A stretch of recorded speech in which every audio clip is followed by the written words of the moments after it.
Assalamualaikum warahmatullahi wabarakatuh. Innal hamdalillah nahmaduhu wa nasta'inuhu wa nastaghfiruh wa na'udzu billah min shururi anfusina wa min sayyiati a'malina. Man yahdihillahu fala mudilla lahu wa may yudlil fala hadiya lahu wa asyhadu an la ilaha illallah wahdahu la syarika lahu wa asyhadu anna Muhammadan 'abduhu wa rasuluh.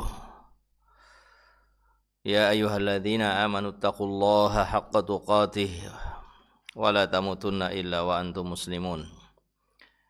Ya ayyuhan nasu taqu rabbakumul ladzi khalaqakum min nafsin wahidah wa khalaqa minha zawjaha wa batha minhuma rijalan katsiran wa nisaa'a wattaqullaha alladzi tasaaluna bihi wal arham innallaha kana 'alaikum raqiba.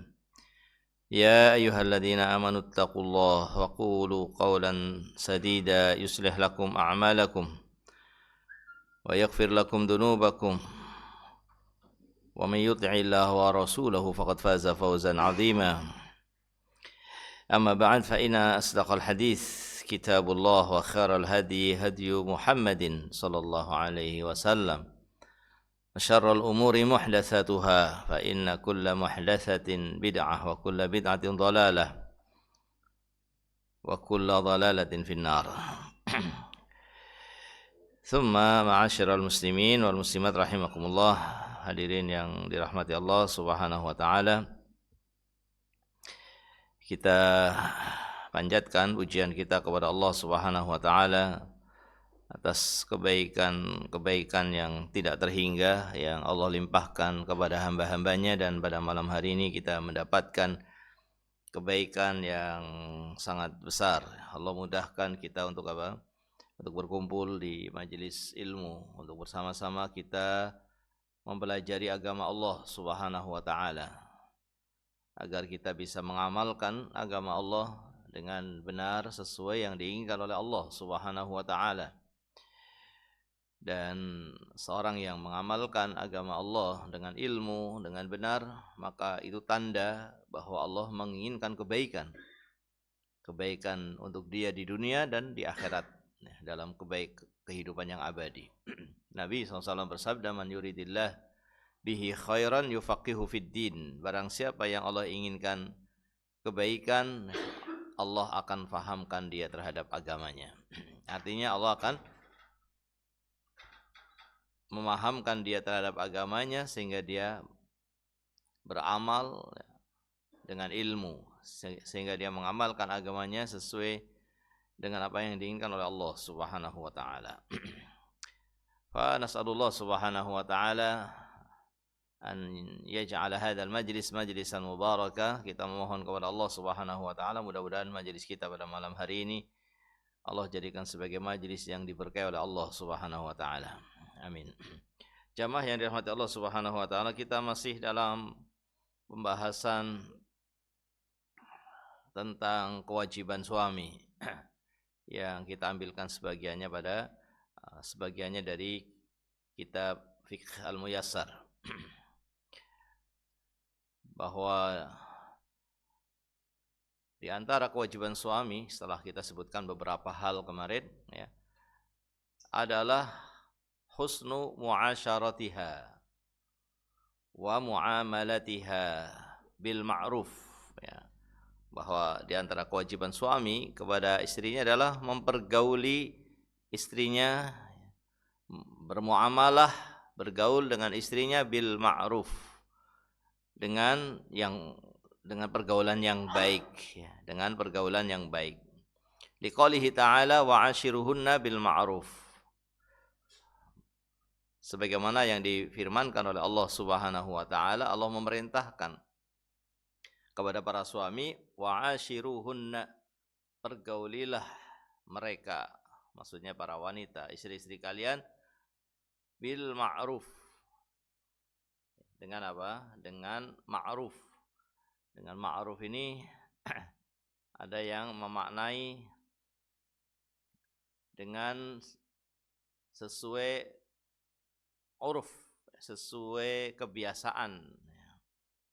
kebiasaan yang berada di masyarakat selama tidak bertentangan dengan syariat. Ya. Dan ini sifatnya adalah sesuatu yang saling melakukan, sesuatu yang dilakukan oleh suami dan juga dilakukan oleh istri.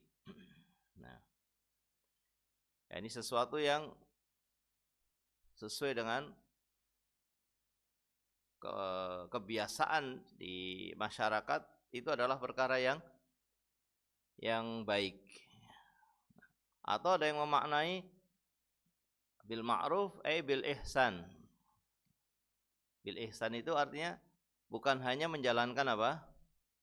Kewajiban, tapi juga menjalankan yang terbaik dalam kewajiban tersebut. Jadi lebih dari apa? Lebih dari kewajiban. Karena dia melakukannya dengan yang terbaik. Bukan hanya berbuat baik, tapi yang terbaik. Nah, makanya Nabi SAW bersabda, khairukum li ahlihi, wa ana khairukum li ahli. Sebaik-baik kalian itu yang paling baik kepada keluarganya. Sebaik-baik kalian yang paling baik kepada keluarganya. Dan aku adalah orang yang paling baik kepada keluargaku. Ya. Jadi sebagaimana dia juga berbuat baik kepada orang lain, maka kepada keluarga hendaknya bisa lebih baik lagi daripada sebagaimana yang dia lakukan kepada orang lain. Ini kadang-kadang ada orang yang apa? Berbuat baik di luar, tapi tidak berbuat baik di dalam rumah. Kalau di luar, Masya Allah, rajinnya bukan main. Saya dapat cerita, jadi ingat ini. Yang cerita juga masyayikh kita. Diceritakan bahwa ada beberapa orang yang dia satu kantor gitu ya, satu ruangan barangkali. Ya, dalam satu kantor, satu ruangan, ada satu orang dari beberapa orang di situ dalam ruangan itu yang paling terkenal kebaikannya, Masya Allah, paling rajin, paling suka membersihkan, paling suka merapikan, paling pokoknya di antara teman-teman sekantor dia yang paling itu. Ya. Suatu saat mereka satu kantor ini pengen berkumpul tapi bersama keluarganya mereka. Masing-masing membawa anak dan istrinya. Ya, para suami dikumpul bersama suami, para istri berkumpul dengan para istri. Mungkin di tempat wisata atau yang semisalnya. Dan para istri suami tadi mendengar kebaikan laki-laki ini karena luar biasa. Sampai diceritakan oleh para suaminya. Ada seorang yang sangat rajin, sangat setia kawan, sangat mau berkorban, pokoknya luar biasa. Maka para istri tadi cerita. Ketika ketemu kan mereka belum kenal ya sebelumnya. Siapa anti? Saya fulana. Istrinya fulan. Oh, anti istrinya fulan yang begini-begini. Istrinya fulan yang luar biasa yang gini-gini diceritakan. Istrinya kaget. Hah? Dia sebaik itu? Istrinya kaget dengar berita tentang suaminya. Dia sebaik itu, iya. Kemudian yang satu juga, iya saya dengar dia malah begini, tambah lagi. Istrinya kaget dengan suaminya di luar. Padahal kalau di dalam rumah, ini 180 derajat barangkali. Ya, ini tidak seperti itu. Jadi hendaknya sebagaimana di luar baik, maka di dalam rumah juga juga baik gitu. Ya, sebagaimana di luar ramah, di dalam rumah juga ramah. Nah, Ini dia berbuat yang terbaik gitu. Namanya apa? Al-ihsan. Wa ashiruhunna bil ma'ruf, yakni wa ashiruhunna bil ihsan, dengan menjalankan kewajiban tapi kewajiban yang sesempurna mungkin. Nah, dari apa yang dia lakukan. Atau maknanya ya apa namanya, sebagaimana kebiasaan di masyarakat berbuat baik kepada istri adalah demikian, maka dia melakukannya. Dan ini sifatnya tadi saling gitu, saling berbuat baik sebetulnya. Kalimatnya dari wazan mufa'alah. Mufa'alah itu dari dua belah pihak. Ya, dari dua belah pihak. Artinya kamu perbaiki, kamu berbuat baik ya. Dalam ucapan kamu berbuat baik, dalam kelakuan kamu berbuat baik, dalam apa saja, sebagaimana engkau menginginkan kebaikan itu dilakukan oleh istrimu. Nah, gitu. Karena ini saling. Sebagaimana kamu menginginkan itu dari istrimu, maka kamu lakukan itu juga kepada istrimu. Ini namanya muasyarah, saling berbuat baik. Bisa dipahami ya. Jadi kalau engkau ingin apa? Istrimu ucapannya baik, sopan, kamu juga harus yang sopan. Ucapannya juga harus yang baik gitu. Nanti dia akan membalas biasanya begitu. Ya, kalau apa namanya, engkau kasar, dia juga akan melakukan ucapan yang kasar sama dengan suaminya. Kalau kamu ingin dia menghormati kamu, ya, kamu juga harus menghormati dia. Kalau kamu pengen dia selalu berpenampilan apa? Berpenampilan cantik misalnya, indah, bagaimana kira-kira? Ya berarti juga apa? Ya sama kalau begitu.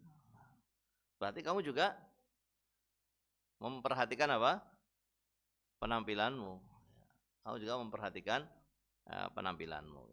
Nah, ini ayat ini ya dikatakan oleh para ulama, kalau ayat ini ada di depan mata para suami dan juga para istri, maka masalah-masalah yang ada di dalam rumah, bukan tidak ada masalah, pasti ada masalah, tapi akan apa?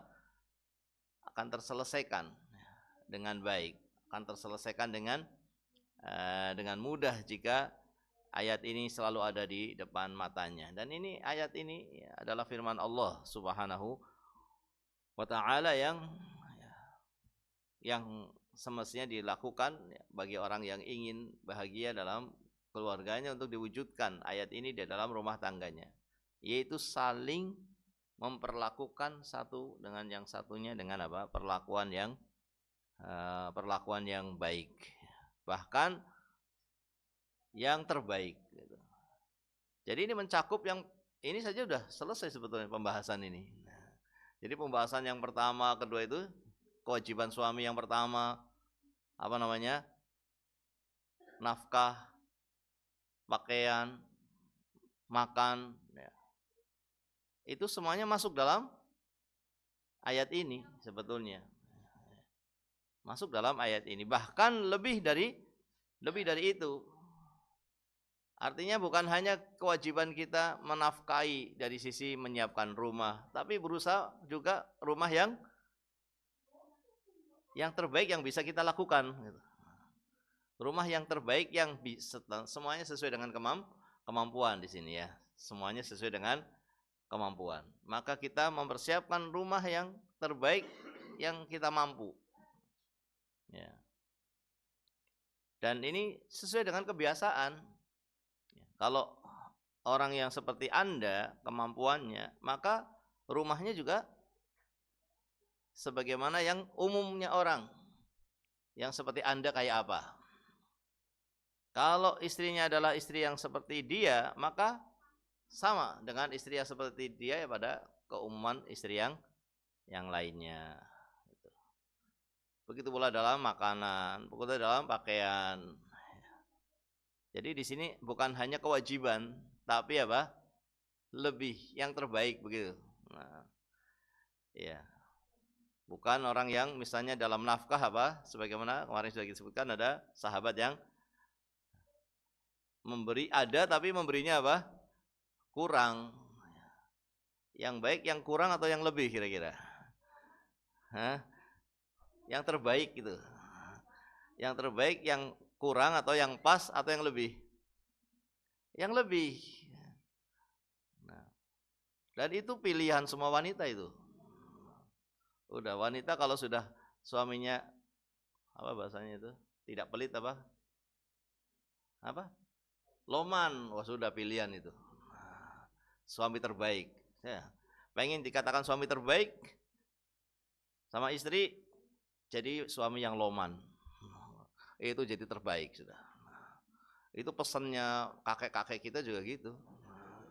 Iya, pesannya kakek-kakek kita gitu. Nah, kakek-kakek kita kalau mau nikahkan anaknya, misalnya datang kepada anak kalian si A, si B, si C, apa yang dinilai? Yang paling loman yang mana? Yang paling loman itu yang mana itu? Oh, yang paling loman ya sudah itu aja. Karena itu wa'ashiruhunna bil ma'ruf, ini di situ lebih dia, lebih. Jadi kalau sudah dapat yang loman, wah sudah itu. Itu sudah terbaik. Ya. Maka ini ayat ini sangat penting ya untuk kita renungi, untuk kita perhatikan, kita amalkan sehingga akan menyelesaikan apa? Banyak masalah yang kita hadapi dalam rumah tangga. Nah, dikatakan di sini juga fayakunu hasanal khuluq ma'a zaujatihi, sehingga dia menjadi orang yang berakhlak baik kepada istrinya. Rafiqan biha, lembut kepadanya. Nah, ini pengamalan dari apa? Wa ashiruhunna bil ma'ruf. Menjadi orang yang lembut. Nah, dalam kondisi dia harus memahami bahwa wanita itu tidak mungkin akan menjadi istri yang apa? Memenuhi semua yang dia inginkan. Ini juga harus dipahami. Berbuat lembut ini itu dengan dia memahami bahwa istrinya itu pasti memiliki apa? Kekurangan. Berbuat baik kepada istri itu dalam kondisi dia harus memahami ya, istrinya itu pasti di sana ada kekurangannya. Ya. Jadi jangan kemudian kita apa namanya salah salah dalam memahami ya, bahwa istri adalah wanita yang akan menuruti semua yang kita inginkan. Tidak ada kekurangannya, tidak berbuat salah ya. Nah, tidak mungkin itu. Karena di dunia tidak ada yang seperti itu. Makanya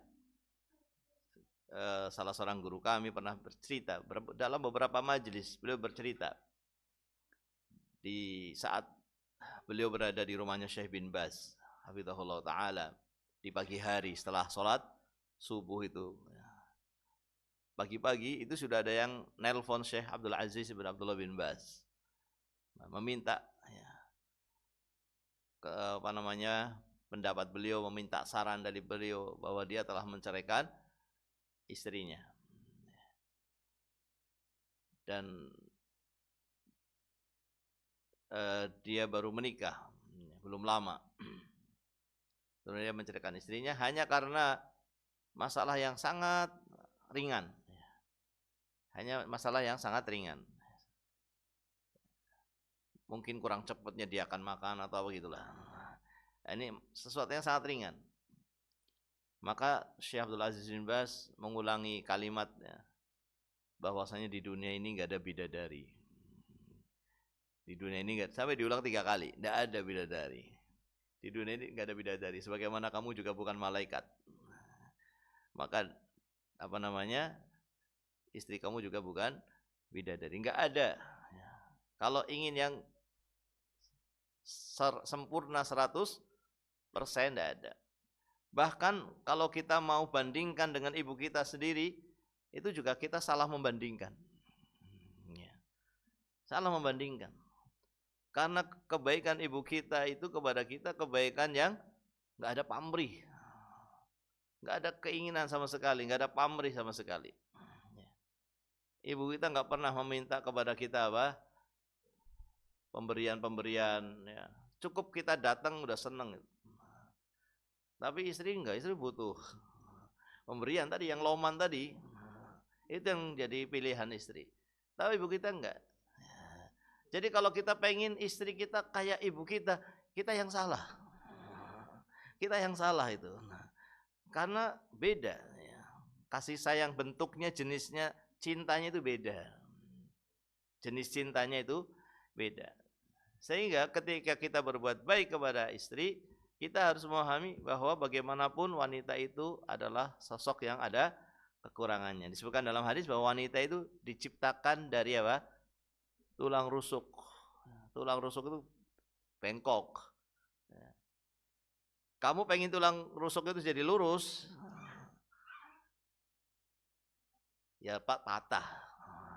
Kalau kau dipaksa harus jadi lurus, padahal dia tidak mungkin lurus, selalu itu bentuknya begitu memang. Mau dirubah bentuknya jadi lurus, itu patah.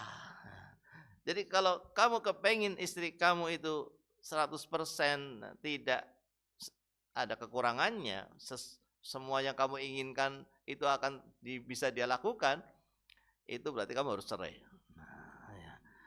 Ya, karena tidak mungkin itu. Jadi lalu bagaimana kita? Maka kita harus cukup dengan itu. Dan itu memang sudah cukup. Jadi perempuan yang bengkok itu bagi suami di dunia itu sudah cukup. Ya, sudah cukup. Itu sudah mencukupi. Jangan minta yang lurus, kayak tulang yang lurus, tidak bisa. Itu di surga. Itu bidadari yang seperti itu. Yang di dunia tidak bisa. Jadi memang itulah yang Allah berikan kepada kita, kayak apapun wanita yang jadi istri, itu memang bengkok. Dan memang Allah sudah menetapkan seperti itu, dan Allah sudah menetapkan itu sudah cukup. Sudah cukup, jangan dipaksa lurus. Tinggal kita bersenang-senang dengan yang bengkok tadi itu. Bagaimana kita bisa berbahagia dengan yang bengkok tadi? Tentunya tidak kemudian kita biarkan kesalahan, bukan. Tetapi ya caranya atau kalimatnya itu harus dipilih. Ya. Cara yang terbaik, kalimat yang terbaik. Ya tadi dengan lembut itu. Ya. Kalaupun kita tidak mau ngasih, dengan lembut. Ya kapan-kapan lah, itu kan mendingan, ya kan. Tapi kalau kita minta terus, nggak mikir kamu, gitu. Kalimat itu beda. Padahal ujungnya sama, nggak ngasih. Ujungnya sama, nggak ngasih. Tapi kalimatnya beda. Kalimatnya beda, dia akan lupa juga. Dia akan gampang juga sebetulnya. Sulit tapi gampang. Jadi kadang meminta tidak pada waktu yang tepat, baru kita lagi ada masalah ini, nambahin masalah lagi mungkin gitu ya. Tapi sebetulnya untuk tidak melakukan apa yang diinginkan itu mudah. Asal kita bisa lembut dalam mensikapinya. Nah, baik. Kemudian dikatakan di sini sabiran ala ma yasduru minha. Nah, kamu harus sabar atas apa yang muncul atau atas apa yang dilakukan oleh dia, atas apa yang dilakukan oleh dia, ya, apa yang diperbuat oleh dia dari ucapannya, dari perbuatannya, maka engkau harus sabar. Ya tadi, kalau tidak, maka tidak akan bisa berlanjut. Kalau tidak ada sabarnya, enggak bisa berlanjut. Muhsinan lidzanni biha, dan kau harus senantiasa apa? Berprasangka baik. Hendaknya engkau selalu berprasangka baik kepada dia. Nah,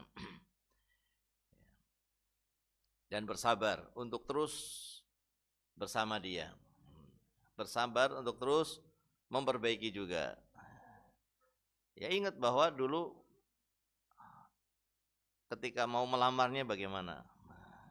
Kita pengen untuk mendapatkannya. Setelah kita melakukan akad, maka bagaimana kemudian kita akan apa? Dengan mudah ingin apa? Berpisah dengan dia, ya, atau menceraikannya. Ini ikatan nikah itu ikatan yang dikatakan dalam Al-Quran mitsaqan ghalidha, ikatan yang agung. Beda. Ikatan ini, perjanjian yang akad ini akad yang berbeda dengan akad yang lainnya. Apalagi dengan jual beli. Kita barusan bahas jual beli, baru masalah nikah. Beda. Kalau jual beli itu akadnya gimana? Enggak pakai ngomong saja bisa. Ya kan? Akad jual beli, kamu ngasih uang, terus kita ngambil barang. Bisa apa tidak? Bisa. Akad jual beli pakai tertulis juga bisa. Pakai tertulis bisa. Tidak pakai ngomong, bisa. Ya. Tapi kalau ini harus pakai ucapan. Akadnya ini harus pakai ucapan. Terus harus ada saksi. Berbeda dengan jual beli yang tidak yang tidak harus pakai saksi. Tapi dalam perkara-perkara jual beli yang besar, ya, maka di situ dibutuhkan apa? Saksi untuk untuk semakin baiknya jual beli tersebut. Tapi secara kewajiban, apalagi rukun, tidak. Tapi kalau dalam nikah harus, ya, harus ada apa? Harus ada saksi. Kemudian dalam jual beli masih bisa apa? Milih-milih. Bisa dikembalikan tuh. Sudah beli, sudah beli ini, sudah dibayar uangnya. Akhirnya gak jadi. Selama masih di majelis itu, majelis di warung. Si pembeli bisa membatalkan, si penjual juga bisa membatalkan. Baru si tukang warung tadi jual gas ke pembeli. Gasnya sudah diambil, uangnya sudah diterima. Tiba-tiba anaknya manggil, "Bu, gasnya habis." Padahal tinggal satu itu.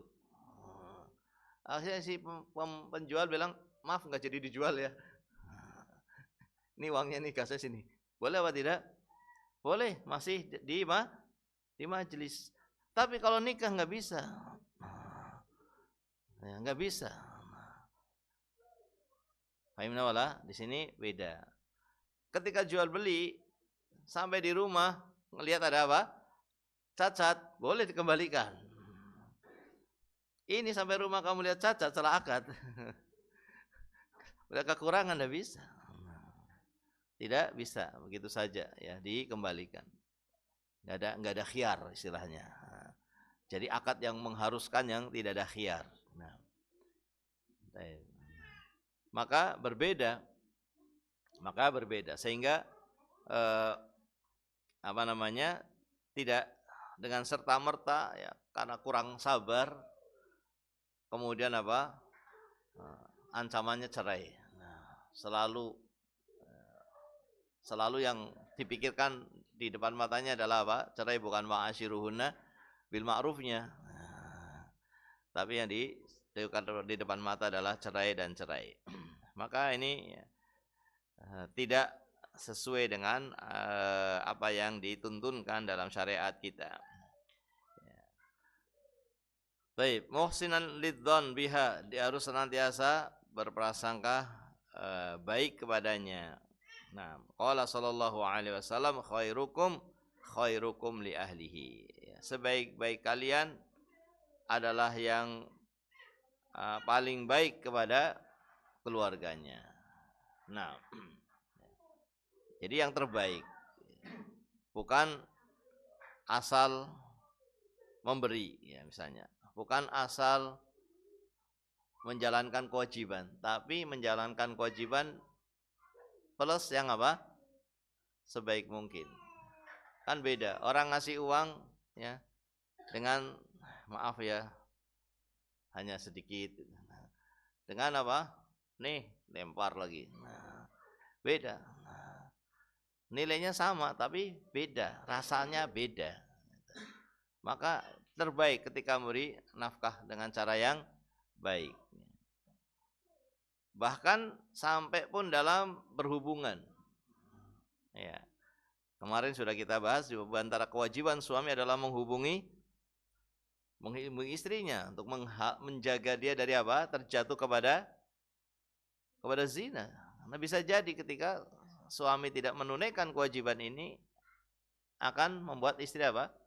Terfitnah dengan laki-laki yang lain. Sehingga bisa terjatuh kepada zina wal'iyadzubillah, nasallallahu salamah. Maka ya diperlakukan dalam berhubungan pun yang terbaik. Makanya ada ya, pembahasan dalam kitab para ulama itu adab berhubungan. Karena bukan hanya asal berhubungan. Paham apa tidak maksud saya di sini? Apa perlu dirinci? Nah, ya tidak kan? Ya paling ya yang bisa saya sebutkan ya yang tidak vulgar misalnya ya pakai wewangian misalnya. Nah, ya ini apa? Tidak dalam keadaan bau badan, bau keringat. Bisa pingsan dia nanti. Tapi yang baik dengan wewangian ya, dengan badan yang bersih. Nah, ya. Dan ini dilakukan oleh Nabi kita Muhammad sallallahu alaihi wasallam. Ya. Dan juga apa? Dengan pendahuluan. Itu adab. Dengan pendahuluan, tidak asal melakukan selesai gitu dah. Ada pendahuluannya. Nah, ini tidak perlu saya sebutkan.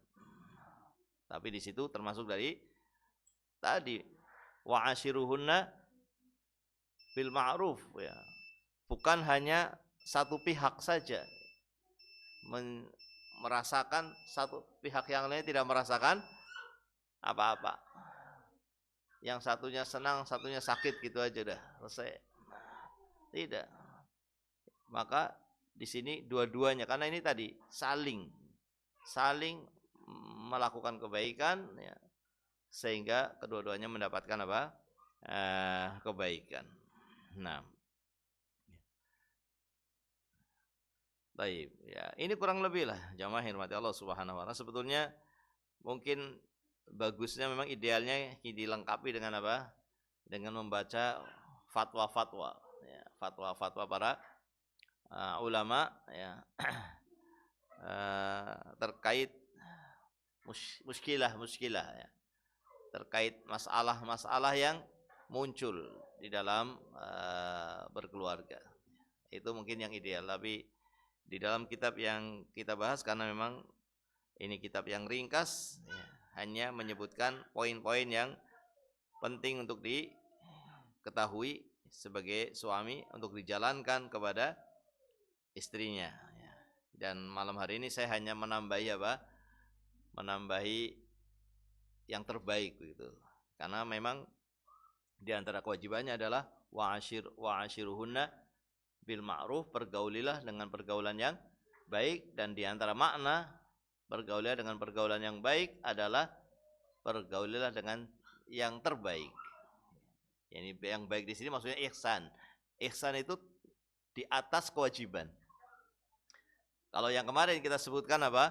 Mahar, nafkah, rumah, ya, pakaian, makanan, itu kewajiban. Makan, ya, itu kewajiban. Kemudian apa? Jima, itu juga kewajiban. Nah, kemudian yang keempat di sini katakan wa ashiruhunna bil ma'ruf. Bukan hanya menjalankan kewajiban, tapi lebih dari menjalankan kewajiban. Artinya yang terbaik dalam apa? Menjalankan kewajiban. Sehingga bukan hanya memberi nafkah saja, tapi lebih. Biasanya yang lainnya sekelas dia segini, sekelas istrinya dia itu segini, dia lebihkan misalnya. Biasanya fasilitasnya, rumahnya demi dia lebihkan. Ya. Apalagi, jadi yang terbaik. Ya. Nah, dalam nafkah, dalam pakaian, dalam. Nah, kalau kemarin dikatakan apa? Engkau memberikan kepada istri makan sebagaimana engkau makan, kan gitu ya. Engkau memberikan istri pakaian sebagaimana engkau berpakaian. Nah, di sini malah enggak lebih dari itu. Kamu makannya tempe, istrinya lebih telur. Bukan dibalik. Lebih gitu. Itu yang terbaik. Ya. Ini yang ditekankan pada pembahasan kita di malam hari ini. Wallahu taala a'lam bissawab. Dan berikutnya adalah kewajiban istri, ya, kepada suami. Mungkin ini yang bisa kita sampaikan. Naktafi bihadzal qadar. Mudah-mudahan Allah Subhanahu wa taala senantiasa memperbaiki agama kita, selalu memperbaiki agama kita, dan mudah-mudahan Allah Subhanahu wa taala memberikan kebaikan untuk dunia kita, memberikan kebaikan untuk akhirat kita. Mudah-mudahan Allah Subhanahu wa taala mengampuni dosa-dosa kita semuanya, dosa-dosa keluarga kita, dosa-dosa orang tua kita, dosa-dosa guru-guru kita, dan dosa-dosa seluruh kaum muslimin, baik yang masih hidup maupun yang telah meninggal dunia. Wassallallahu wasallam ala nabiyyina Muhammad wa ala alihi wa sahbihi ajma'in. Subhanakallahumma wa bihamdika asyhadu an la ilaha illa anta astaghfiruka wa atubu ilaik. Tafadhalu.